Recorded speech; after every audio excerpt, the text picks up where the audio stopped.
I'm Kevin McKay with DDS Refining, and what we do is refine and recycle the precious metals that are found in the dental prosthetics after the cremation. And how does that affect people who think their gold crowns are worth a lot of money and they want the funeral home to give their crowns back to them? Well, individually the crowns aren't really worth a lot of money.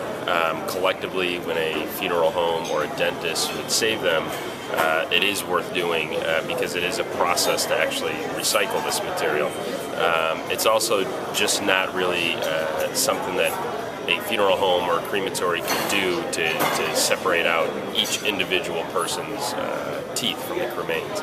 So they have to properly dispose of it every quarter or every 6 months or once a year at least, and we properly dispose of it for them. Now you've got this video here of smelting going on, and what do you tell people who run crematories to do with the remains that they're sweeping out of their really just to save it. So they segregate it from the other material that might be in a person, like a hip replacement or a pacemaker.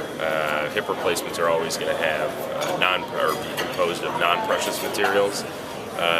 So we don't really want those materials. We just want the precious, which are in the dental prosthetics. So they separate it out after the cremation is done. And you provide them with a jar to Correct. do Yes, that? we have a little jar. We have other sizes too if they needed bigger ones. But yeah, we have jars that we give them free of charge. We pay for the insured shipping. So wherever they are, even if they're not in the Chicago area, we can take care of them. So. And you had a really interesting figure about the value if you filled that jar up with.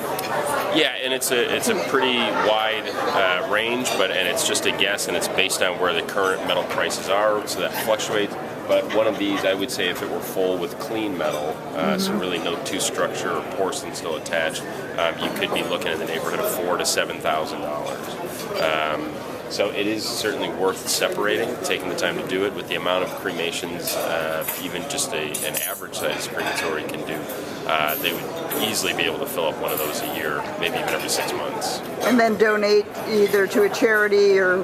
Right, so the crematory is not obligated to give to a charity, but we do make that sort of easy for them because we have a charity that we work with, actually a couple, because there's another one we talked to here that relates directly to them, or if they have a favorite charity that they like to work with, something in their community, certainly they give to them. If they don't feel like they want to take any of the money from this, which a lot of them don't, this is a really easy way to give back.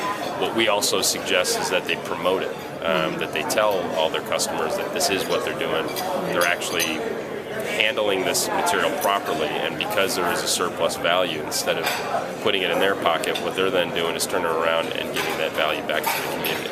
And if a person thought that, say they had 6 or 8 gold crowns in their mouth, that was going to cover the cost of their cremation, what would you say? Well, I don't know what the average cost of a cremation is. I can say, though, that the 6 to 8 crowns, which is actually what we heard is the average, or at least in the study in Minnesota was, it's maybe $100 worth of value. I mean, maybe a little bit more, but it's hard to say exactly what it is.